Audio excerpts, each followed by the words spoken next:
Hi everyone, for tonight's Nightcap and review, I'm having water, and tonight I'll be discussing The Empress by Kristin Cast. This is a book I received as an ARC from NetGalley, but of course I'm giving my honest opinion.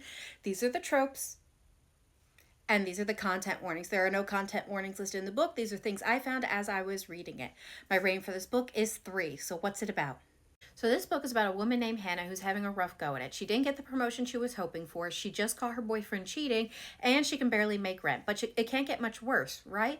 That is until she finds a tarot card in the snow that transports her to another realm where the first people she meets in this kingdom try to kill her. Thankfully, she's able to escape with the help of a warrior named Cain who takes her to his hideout to heal. While he's nice and hot, she's not sure she can trust him, but she needs his help because she lost the tarot card that brought her to this kingdom in a castle, and she needs his help to get back into the castle and hopefully get home. Which is perfect because Cain is trying to get in the castle himself to carry out his own mission to save the kingdom that he loves but seems to be rotting from within. So win-win, right? But how to do it? Well, a fake marriage and assuming the fake identities of some foreign dignitaries seems to be their best bet. Now they just need to stay on task, keep their hands off one another, figure out how to save the kingdom, and get Hannah home while keeping up this charade. Should be easy, right? So what are my thoughts? Again, I'm giving this a 3. Now, I am going to be honest that not every book is for every reader, and this book was not for me. Now, reading is subjective, and if this book sounds like something you want to give a try, I encourage you to give it a try for yourself. Now, I am probably going to be a little harsher in this review than I have been with other books because this author is traditionally published. She has previously written books as a co-author with her mother, who is an accomplished author, and she is with Bloom Books, which, as I understand, is the 7th largest publisher in the U.S. She has resources that indie authors do not have. So I'm going to be a little harsher than probably what I have done in the past because of that. Also, I probably would have DNF'd this book if it wasn't for the fact that it was with NetGalley and I did not want it to affect my percentages. Now, if none of this sounds like something you want to listen to, feel free to keep scrolling. So first, the plot. Now, I will admit I am not familiar with tarot. This is a fantasy book that is inspired by tarot, but that is what made me super excited to try it because it felt like something new and fresh. But having read the book, there are maybe like 4 elements that I think links back to tarot. The name of the 2 kingdoms.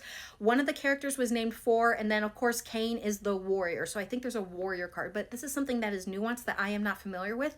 So reading this book, I didn't feel like I was reading a tarot inspired book.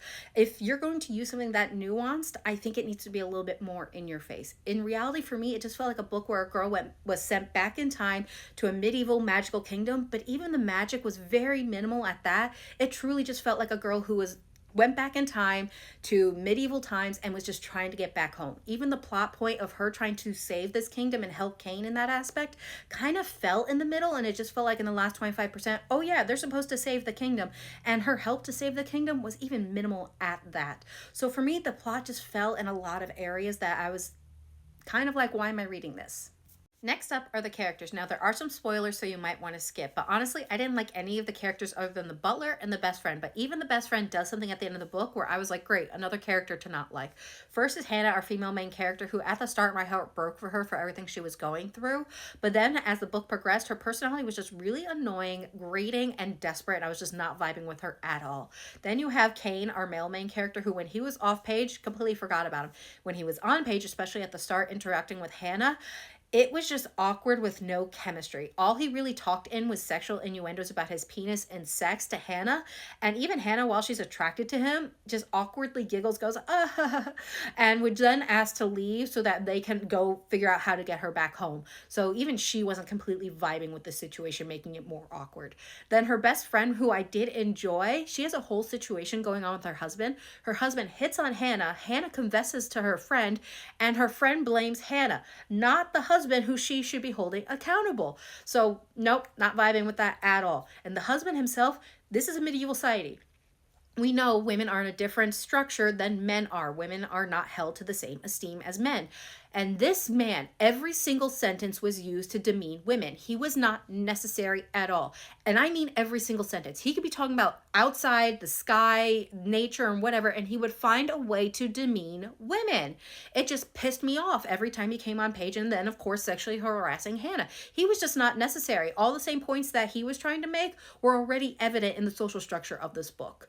But overall, this was not the book for me. If you want to give it a try, I encourage you to do it, and I hope you love it. It is currently available, so give it a try if it sounds like something you're interested in, and I hope you love it, and I hope everyone has a good night and happy readings.